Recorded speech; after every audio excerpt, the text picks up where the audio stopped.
Et on commence tout de suite avec le numéro 10, O-Game. Donc dans O-Game, on y débarque un peu comme sur une nouvelle planète.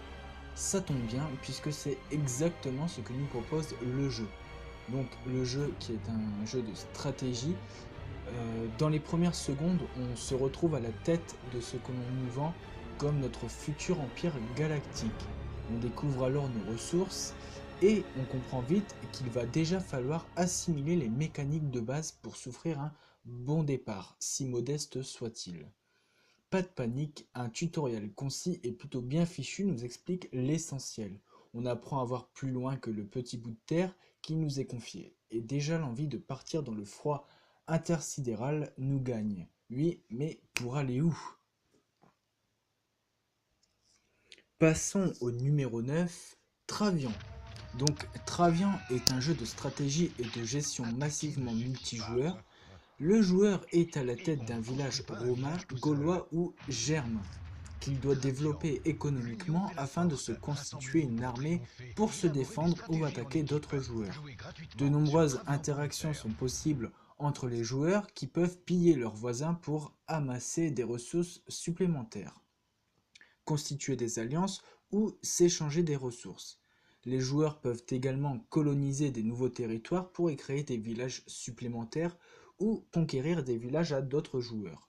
Le jeu se déroule en temps réel, chaque action du joueur, comme construire un bâtiment ou déplacer des troupes, ayant une durée spécifique. Passons maintenant au numéro 8, Dark Orbit.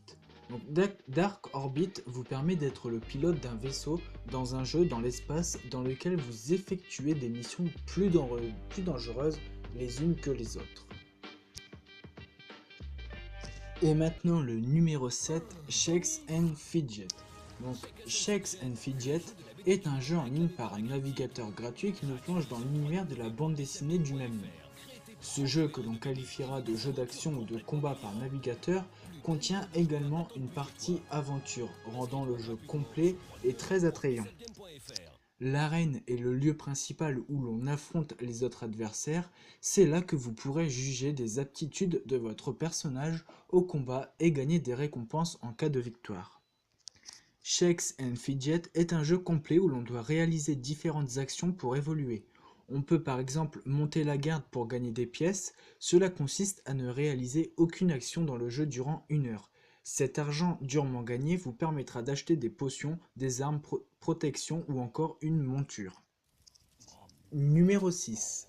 Forge of Empires.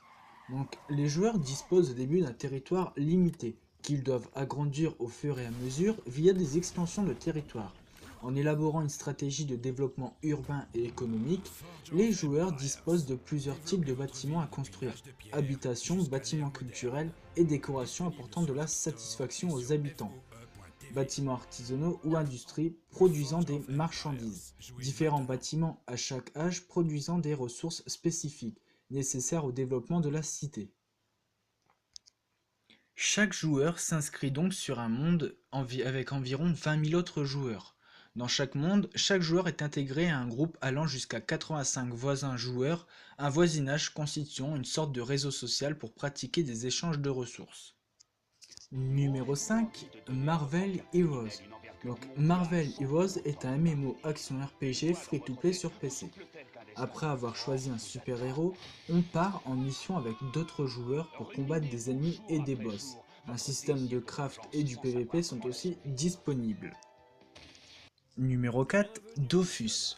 Dofus est un jeu de rôle massivement multijoueur qui se joue par navigateur. L'univers coloré et enjoué du titre lui confère une ambiance particulière, remplie d'humour et de bonne humeur. Vivement encouragé à se rallier à un groupe de personnages, le joueur a pour mission principale de retrouver des œufs de dragon légendaires, disparus depuis des lustres. Le quotidien est aussi marqué par de nombreuses autres quêtes à remplir à travers le vaste monde du jeu. Numéro 3, Elvener. Donc Elvener est un jeu de construction et de gestion se déroulant dans un univers de fantasy. Le joueur choisit entre les elfes et les humains selon leurs affinités avec la magie ou les armes et doit développer son royaume.